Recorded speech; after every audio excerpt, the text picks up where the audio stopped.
Graduating class of 2026, it seems you and I have a lot in common right now.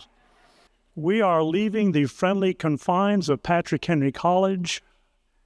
We are heading off into new lives. We are unsure exactly what those new lives will look like. And the future is exciting, but also a little scary. It has helped me to consider one specific Bible truth here recently, and I think it will likewise help you to consider it. When you think about God, what pops into your mind first? Because when you think about God, what is your overriding or dominant thought regarding him? I hope the thing that immediately comes to mind is that God is big. God is big, so he knows everything. God is big, so he possesses all power. God is big, so he always sees you. God is big, so he controls everything, every detail, every so-called coincidence. God is so big that even future employers obey him. Even cancer obeys him. Even countries obey him. So no thing, no person can ever defeat him. God is big today. God will be big next month. And God will be big next year. Look, when you think about God, I hope that the thing that immediately comes to your mind is that God is big.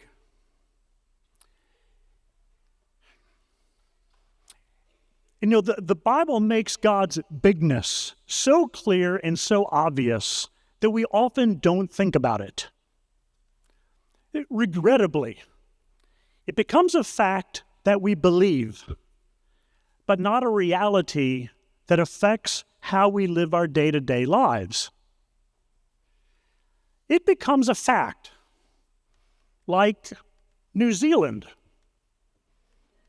I know that New Zealand exists, but that knowledge did not affect anything that I did or thought today. The fact of New Zealand had no practical impact on my life today. But the fact that God is big must affect how we live our lives, right? I mean, because God is big, it's only rational that his children should not worry. Because God is big, it only makes sense that his children should be resilient. Because God is big, of course, his children should be optimistic. The Bible sometimes tries to shock us into realizing just how big God really is.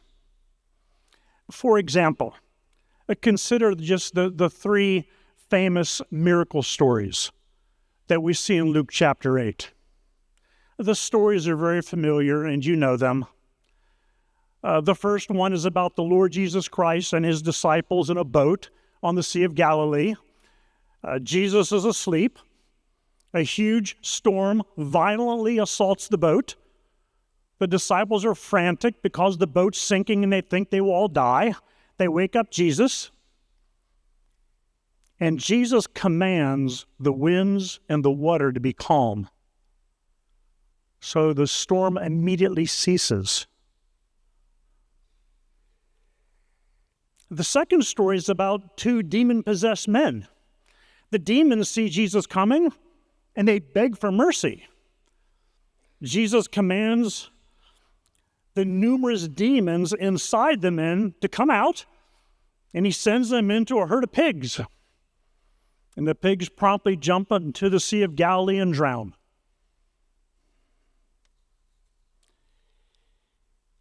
And the third story tells of Jairus' 12-year-old daughter. She was sick.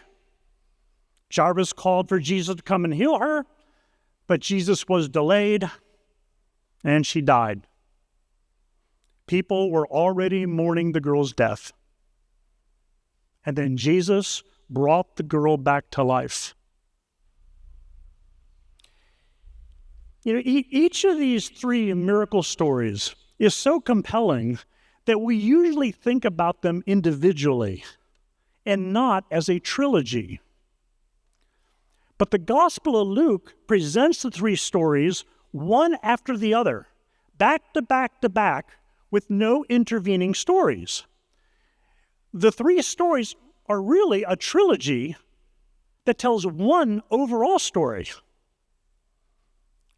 So we read about the storm and how Jesus is so big that even the weather obeys his voice. We go immediately to demon-possessed men and how Jesus is so big that even demons obey his voice. Then we go right to the dead girl and how Jesus is so big that even death obeys his voice. Do you see the one story here? Jesus is God, and he is so big that he's bigger than the things that we cannot control. He's bigger than the things that seem to us like they're big things. He's bigger than storms, bigger than demons, bigger than death.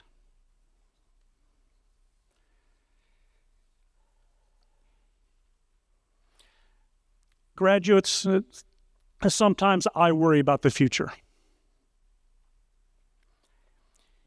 And I stop worrying by telling myself that whatever it is that is causing me to worry, God is bigger than that thing. Sometimes I get discouraged by my own failings, my limited skills. And I answer those feelings by telling myself, God is bigger than my failings and my limitations. Sometimes I think I don't have enough money to do what God wants me to do. That's when I invoke the Dr. Favelo rule. God is not only bigger than the devil, but God also has more money than him.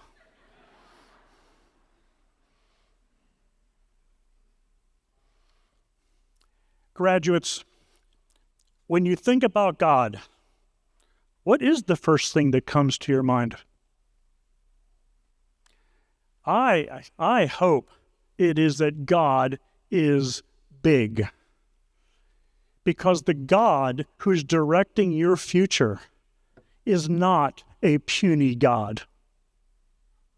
He is not a pygmy God.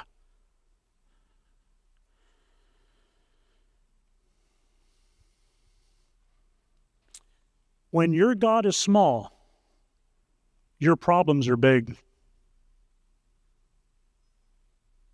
When your God is big, your problems are small.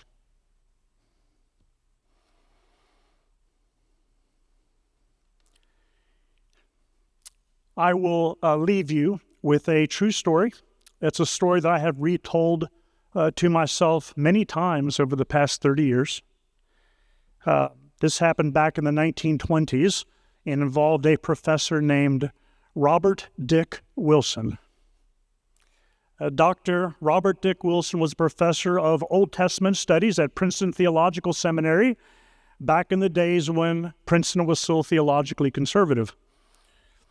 And Dr. Wilson was a good professor, but he was also a little intimidating. And if you ask how intimidating, well, to better understand Old Testament Hebrew and the Hebrew people's culture, he learned at least 40 different ancient languages. So back in the day, Princeton Seminary had a tradition. After one of its students left the school and established himself as a pastor at a local church, Princeton invited the former student back to campus to speak at one of the seminary's chapel services. And it was a great honor for a graduate to be invited back. One such former student was invited back in the 1920s. And as chapel began, the old student, who was now a pastor, walked up and stood in the pulpit. The former student scanned the auditorium, and he saw Dr. Robert Dick Wilson, who was seated near the front. And the very sight of his old professor was a little unnerving, but the pastor collected himself and delivered his chapel message. And the former student met up with Dr. Wilson shortly after the chapel ended. And Wilson congratulated the pastor, shook his hand warmly, and then Wilson said, "My boy, I am glad to see that you are a big Godder." And Dr. Wilson could see the former student was puzzled by the term, so Wilson explained. That says, when one of my former students returns to preach at chapel, I only want to know one thing. Is he a big Godder or is he a little Godder? He continued, said, if my student thinks God is all-powerful and in control of all of life's circumstances, if he thinks God is sufficient for all of his needs, if he thinks God will intervene in daily affairs to accomplish his divine plans, then I call him a big Godder. And if he's a big Godder, I know he will turn out well. His ministry will be fruitful. Big Godders attempt big things for God. Big Godders don't quit. It's delightful when I discover that one of my former students is a big Godder. But if my old student thinks God is too small to direct human affairs, if he thinks God is too limited to remedy some problems, if he does not expect God to intervene supernaturally in his life and his ministry, then I call him a little Godder. Little Godders are plagued by worry. Little Godders give up. Little Godders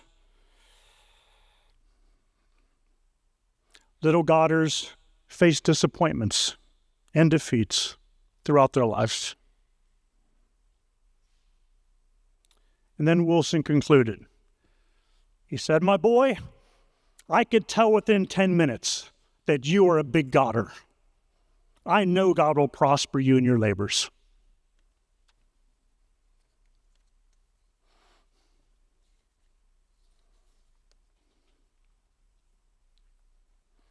Graduates, if we meet again in 10 years, I will really only need to know one thing. Are you a big Godder or are you a little Godder?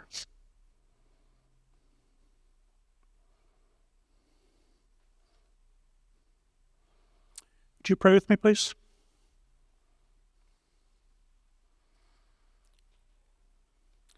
Lord Jesus Christ, we worship you now. We rejoice that all power has been given to you. And we find great comfort in knowing that you are so big, that you control the weather, and you command demons, and you even raise dead people back to life. Lord Jesus Christ, would you please bless us so that when we think about God, the first thing that comes to mind is that he is enormous, that he is able to do far more abundantly than all that we ask or think.